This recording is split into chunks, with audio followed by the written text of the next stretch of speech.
Okay, so I believe in faith and reason and grace through nature, and that the Bible is an imperfect product of man, but the morality is correct. I think that that is something that was inspired by God, and I believe the translations that have been taught to me as a child when I truly did soul searching as what is correct, and I separated myself using different martial arts kind of principles that regular people have. Really, these kinds of principles of trying to just clear your mind and separate yourself from the situation and say, okay, you know, what is correct. That's how I feel about these issues. Homosexuality is not for us. Feminism, as defined by them, is incorrect. Science, as a tool of control, as a mechanism of control, is not something that you should be proud of. But knowledge in general,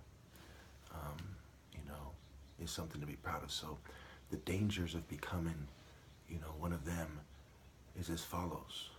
You do all these horrible things, but you gain this knowledge. And that is kind of the idea of the American philosophy in general as you climb the social ladder, right? That's why they're initiated and they kind of take steps up the ladder.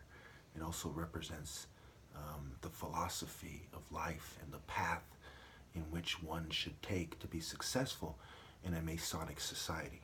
So there's an apprentice kind of learning it, fellowship, these other people going through what you're going through. And you see these principles applied in group therapy and so on, and at different levels in society. The military, you come in with the new recruits and so on, and so many different ways this is applied, this fellowship, bonding, right? And then there's the master mason. You learn how to kind of control things behind the scenes without ruffling the feathers of people and kind of laugh, about it. And it's kind of sold to you as, a good thing, right? We kind of know better. These guys are kind of lost, and we know how the inner workings of society. And then they start getting carried away with the Luciferian doctrine as they branch out. Okay, so knowledge by itself doesn't bring one closer to God if you live a socially normative life for that reason. You're influenced by very dark forces in society, dark philosophies, okay? This is what I mean by forces, dark groups, dark social pressures, psychological pressure, financial pressure, right? Okay, so when you look at evil in general, the nature of evil is incentive, reward, and regret, punishment, smile now, cry later kind of thing. Incentive, reward, regret, punishment, and then, the resulting suffering, right? And if you run out of time, now it's a measurement, you look at this kind of scientifically, right? With Anubis, with the scales, the judgment day, Jesus holding the keys, you being judged, right? It's a measure of that darkness that you've accepted. And so Christianity is the most powerful religion because it allows you to cleanse your soul in the way that's the most potent. And so when you present yourself from a point of extreme light, okay? And Islam might be viewed in a similar manner. I'm not, I know a bit about it, but not that much about it. But there's a lot of similarities there with this idea of purifying yourself, with the light, with the truth. So that when you're facing the scale of light and darkness, so even if evil was imperfection, it is imperfection that doesn't allow you to get through the gates. So you can call it what you want. You say, well, evil isn't such a bad thing. Well, regardless how you describe it, there's a certain formula for going to the place where the righteous go. And so then it's a matter of, well, what's so special about being righteous anyway, even if he's right? So remember, these people like to attack it from every angle they can. So when it comes to that very logical angle to take, there comes the challenge. There comes the comparison of, Stalin and Mao and all these mass murderers, and you don't really see people with a Christian philosophy going back to the difference between stated philosophy and actual philosophy. And that's the Enlightenment agenda, right? The stated philosophy of balancing and respecting people's differences using science and reason, with the actual philosophy of secret society illuminism, meaning that there's no point in kind of convincing society because some people are born naturally inferior to others. So, this is a very eugenic point of view. There's no use explaining to the blacks, they have like 62 average IQ in Africa or whatever. There's no use explaining to those people. They're a bunch of potheads anyway. We've legalized marijuana, so what? At the end of the day, they're potheads. No use explaining to them. No use explaining to these, you see what I'm saying? And so the people that do get educated are being groomed and conditioned to see it like them. And of course it makes those pussies look good. It's kind of like the King of Hearts, being made to feel proud, right? He's like, yes. They're starting to look up to a sniveling, little cheating, little bastard because of his privilege and network and the place it unnaturally put him in society. Some people are unnaturally born into positions of privilege, that versus natural selection. So, this was very apparent to the Supreme Court, and they said, hey, this is not going to fly, So eugenics stopped because it violated, at one point, their major push in the Supreme Court stopped because it violated the Equal Protection Clause in the Constitution. So it's saying that you're a bunch of privileged pussies, and when you look at this scientifically, there is no way to reconcile that. You can't say we're going to do this to them. And that, of course, is the problem with, this kind of white supremacy in general. People who take on a philosophy that is a result of white supremacy, it's heavily flawed for this kind of inherent greed, you see, this fear, old money, the side effects of privilege, white denial. The biggest form of white denial is, psychiatry, where you have a large section of white society very aware of it. But where are the protests? Where's the major outrage, right? It's kind of like they're being forced into a state of denial by the media and the oligarchs, and there's a degree of peer pressure and so on, right? And this, as a result, one of the biggest, and the marketing campaign of Big Pharma and how they throw their money around with politicians and unscrupulous college professors and so on.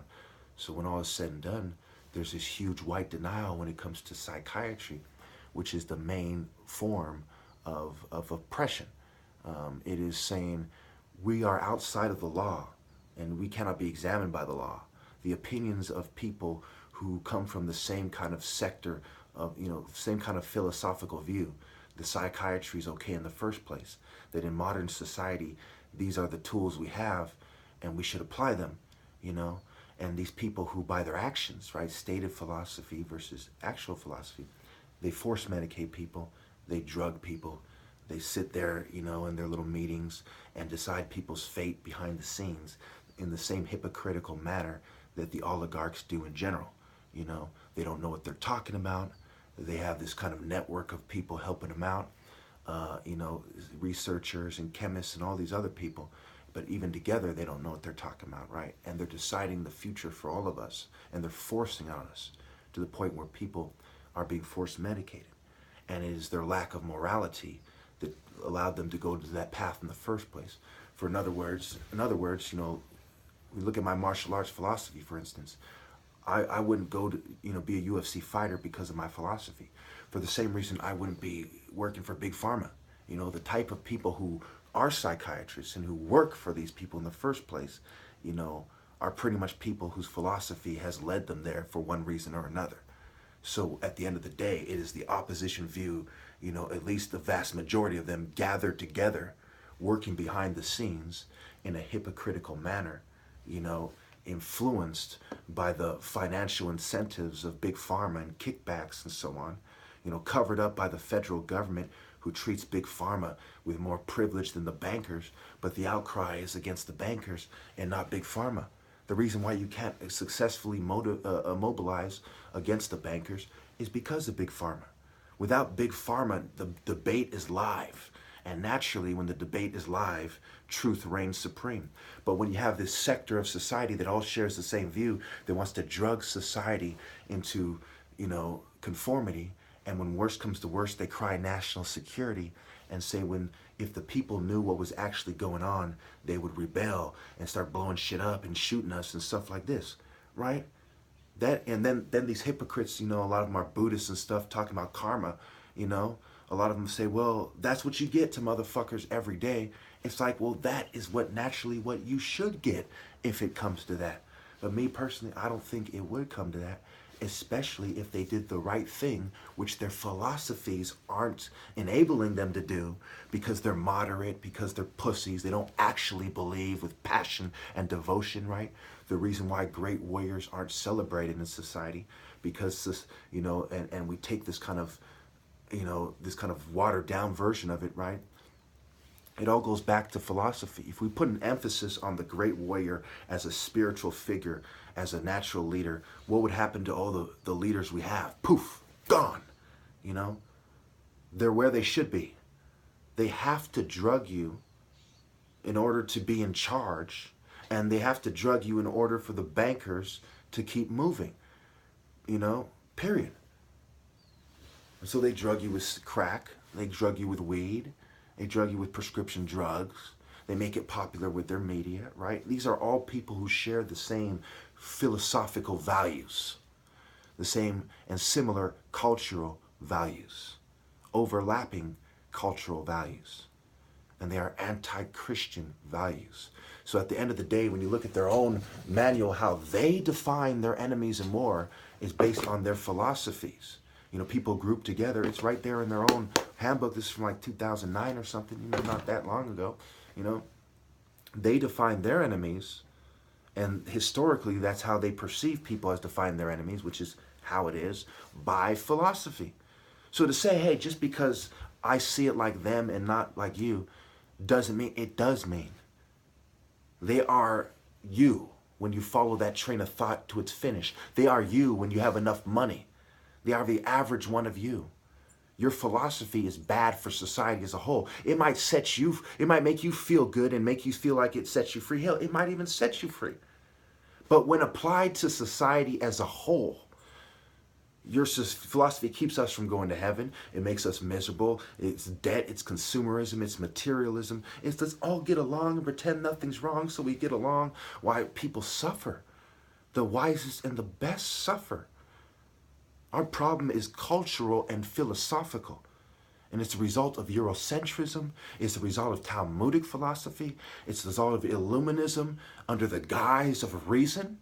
Because even in the Catholic Church, so the most celebrated philosophers look at faith and reason, right? They're reasonable.